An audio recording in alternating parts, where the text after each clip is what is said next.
तो हम लोग आ गए एक नए वीडियो पे और आज हम लोग देखने वाले डॉक्टर सीरीज का आज तीसरा क्लास है। इसके पहले 2 क्लास चल चुका है। अगर आप 2 क्लासों नहीं देखे हैं तो जाके पहले 2 क्लासों देख कर आइए, फिर तीसरे क्लास में एंट्री कीजिए, आपको अच्छे तरह से समझ में आएगा। और मैंने आप लोग से वादा किया था कि 10,000 क्वेश्चन आप लोग को एमसीक्यू कराए जाएंगे जो कि बायोलॉजी के हैं। आपको 5 मई का एग्जाम है, नीट का एग्जाम कब है? 5 मई को है। और 5 मई के पहले आप लोग को 10,000 एमसीक्यू करा दिए जाएंगे जो कि बेहद इंपॉर्टेंट क्वेश्चन है। जितने भी एमसीक्यू ला रहा हूं मैं, ये बहुत बहुत बहुत इंपॉर्टेंट है। अगर ये सारे क्वेश्चन लगा के एग्जाम में आप जाते हो तो मैं यकीन के साथ कहता हूं कि 90 में 90 आप सॉल्व करके आओगे। और एक क्वेश्चन 4 नंबर मतलब 360 नंबर आप लाने वाले हो। तो उसके लिए करना क्या होगा, आप लोग को प्रतिदिन आप लोगों को क्लास करना होगा, जो कि आपको लगभग 3 वीडियो डेली मिलेंगे, सुबह 6 बजे और 12 बजे और शाम को 6 बजे। अगर ऐसे ही एमसीक्यू आप लगाते रहेंगे तो बेहतरीन से बेहतरीन नंबर लाएंगे। तो आइए हम लोग क्लास को स्टार्ट करते हैं और क्वेश्चन देखते हैं और समझते हुए चलते हैं। तो देखिए क्वेश्चन क्या है। क्वेश्चन है कि लेडिंग कोशिकाएं कहाँ स्थित होती है। तो देखिए लेडिंग की कोशिकाएं कहाँ स्थित होती है, अंडाशय में, वृषण में, यकृत में कि पलिया में। तो मैं बता दूं इसका राइट जो आंसर होने वाला है, लेडिंग की कोशिकाएं जो स्थित होती है वो होती है वृषण में। लेडिंग की कोशिकाएं कहाँ स्थित होती है? वृषण में। और लेडिंग की कोशिकाएं से कौन सा हार्मोन निकलता है? तो पुंजन हार्मोन निकलता है, याद रखें। कौन सा पुंजन? जिसको एंड्रोजन भी बोलते हैं, याद रखिएगा। इससे कौन सा हार्मोन निकलता है? पुंजन। और ये मिलता है, लेडिंग कोशिकाएं कहाँ मिलती है? तो लेडिंग कोशिकाएं वृषण में मिलती है। इसका दूसरा नंबर बिल्कुल सही है, आप लोग ध्यान रख लेंगे। अगले क्वेश्चन पे आते हैं। अगला क्वेश्चन देखिए क्या है। अगला क्वेश्चन देखिए क्या है कि शुक्रजनक नलिकाएं कहाँ पाई जाती है। तो शुक्रजनक नलिकाएं कहाँ पाई जाती है? तो पहला ऑप्शन है यकृत, दूसरा है वृक्क, तीसरा है वृषण और चौथा है सभी। तो मैं बता दूं कि शुक्रजनक नलिकाएं जो होती है वो कहाँ पाई जाती है? वृषण में पाई जाती है। जो कि वृषण क्या चीज का निर्माण करता है? शुक्राणु का निर्माण करता है। तो ये शुक्राणु को यह नलिकाएं क्या करती है? एक स्थान से दूसरे स्थान तक भेजने में क्या करती है? मदद। तो इसका राइट नंबर सी नंबर बिल्कुल राइट होने वाला है, जो कि करेक्ट है। इसका राइट आंसर होने वाला वृषण, जिसको अंग्रेजी में क्या बोलते हैं? टेस्टिस। अगले क्वेश्चन पे आ जाते हैं। अगला क्वेश्चन देखिए क्या है। अगला क्वेश्चन भी बहुत बहुत बहुत इंपॉर्टेंट है। किसके श्रवण में फ्रुक्टोज शर्करा पाई जाती है? पहला है शुक्राशय, दूसरा है पेनिनियल ग्रंथि, तीसरा है काउपर ग्रंथि, चौथा है बार्थोनिल ग्रंथि। तो जो इसका राइट आंसर होने वाला है काउपर ग्रंथि, याद रखिएगा। और काउपर ग्रंथि के बारे में एक और बता दो, इसको बल्बो यूरेथ्रल ग्रंथि भी बोलते हैं, बल्बो यूरेथ्रल ग्रंथि। और यह ऐसी ग्रंथि होती है जो कि मैथुन जब किया जाता है ना, तो मैथुन जो होता है उस समय पेनिस के सीसन करने में क्या करता है? मदद। पेनिस को सीसन करने में क्या करता है? मदद करता है। कौन? बल्बो यूरेथ्रल ग्रंथि या काउपर ग्रंथि, याद रख लेंगे। इसका स्राव बहुत बहुत बहुत इंपॉर्टेंट है, जो कि इसी में क्या होता है? श्रवण में फ्रुक्टोज शर्करा भी पाई जाती है। तो इसका राइट आंसर सी नंबर होने वाला है, याद रख लीजिएगा। अगले क्वेश्चन पे आ जाते हैं। अगला क्वेश्चन देखते हैं कि अगला क्वेश्चन क्या है। तो देखिए अगला क्वेश्चन क्या है।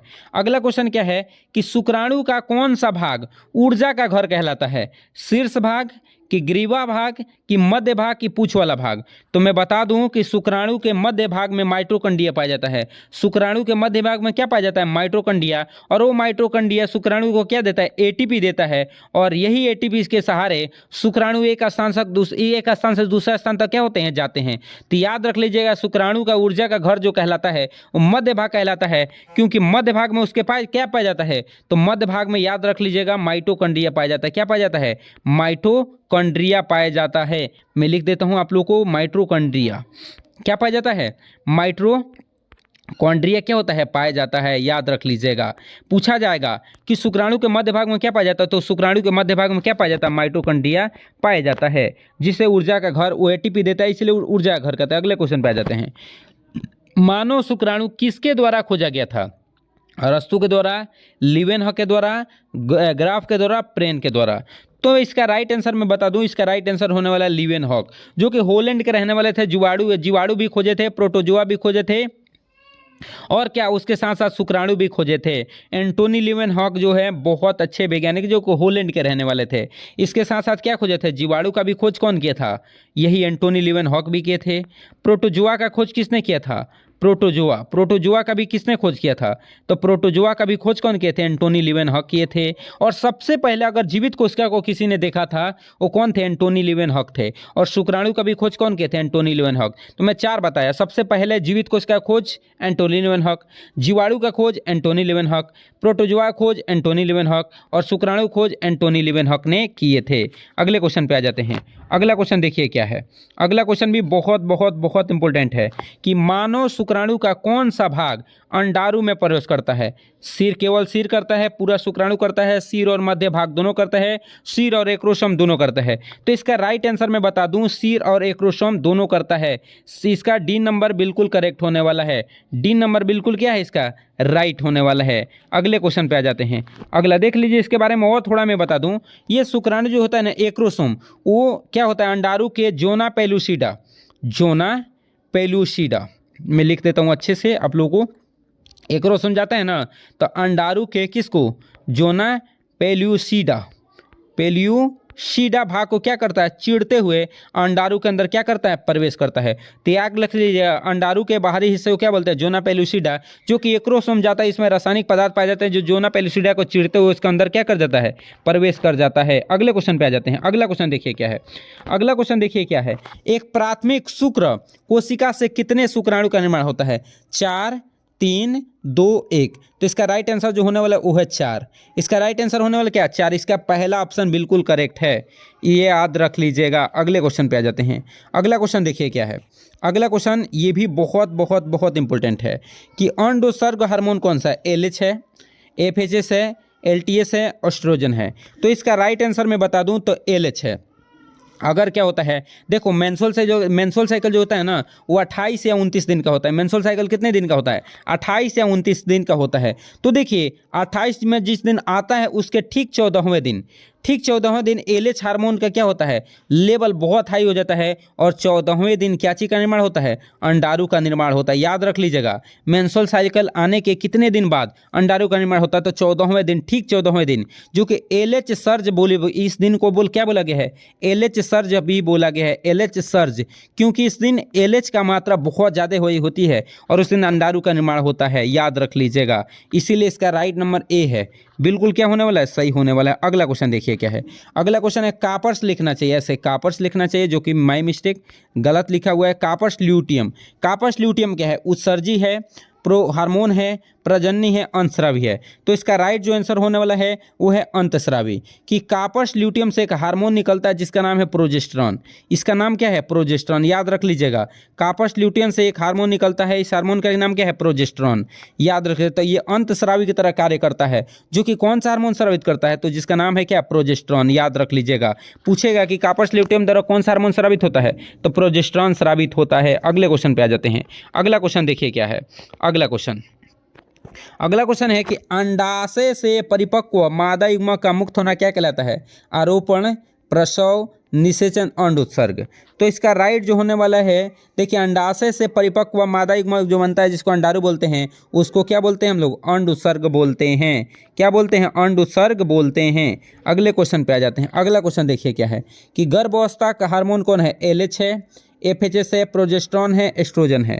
तो इसका राइट जो आंसर होने वाला है वो होने वाला है प्रोजेस्टेरॉन। इसका राइट आंसर क्या होगा, प्रोजेस्टेरॉन जो है वो गर्भावस्था का क्या है, हार्मोन है। कैसे सर, इसके बारे में थोड़ा चर्चा कर दीजिए। तो देखिए अभी बताए थे, कापर्स ल्यूटियम के द्वारा निकलता है जिसका नाम है प्रोजेस्टेरॉन। प्रोजेस्टेरॉन का अगर लेवल हाई रहता है तो निषेचन, जो मेंस्ट्रुअल साइकिल होता है ना, वो नहीं आता है। ये अगर इसका लेवल कम हो जाता है तो मेंस्ट्रुअल साइकिल आता है। तो ये किसको सूचित करता है, जब कोई माता गर्भधारण होती है तो प्रोजेस्टेरॉन का लेवल बहुत हाई हो जाता है, तो उस समय मेंस्ट्रुअल साइकिल आना क्या हो जाता है, बंद हो जाता है। इसीलिए इसको क्या बोला जाता है। अगले क्वेश्चन पे आ जाते हैं। गर्भधारण के दौरान मूत्र में कौन सा अतिरिक्त पदार्थ पाया जाता है, HCG, LH, FHS, प्रोजेस्टेरॉन। तो मैं तो बता दूं कि कोई भी माता जो गर्भधारण होती हैं, तो गर्भधारण होने के पश्चात उनके गर्भाशय के चारों ओर अपरा का निर्माण होता है और अपरा से एक हार्मोन निकलता है जिसका नाम है HCG। और ये HCG तभी निकलेगा जब कोई माता जो होती हैं गर्भधारण होती है और उनके मूत्र में ये क्या होता है, निकलता है। तो जांच किया जाता है, प्रेगनेंसी किट जो आता है मार्केट में, उसी के द्वारा जांच किया जाता है।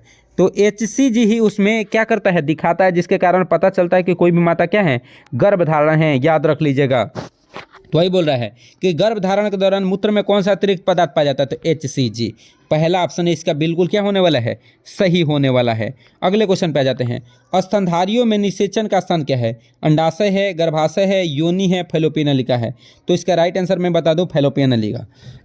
क्योंकि अंडाशय से जो अंडाणु बनता है तो फिमरी के सहायता से होते हुए फैलोपियन नलिका में आ जाता है और फैलोपियन नलिका में फैलोपियन नलिका में क्या होता है, अंडाणु अंडाणु के पास शुक्राणु जाता है और निषेचन की क्रिया क्या होती है, संपन्न होती है। तो इसका राइट आंसर डी होगा।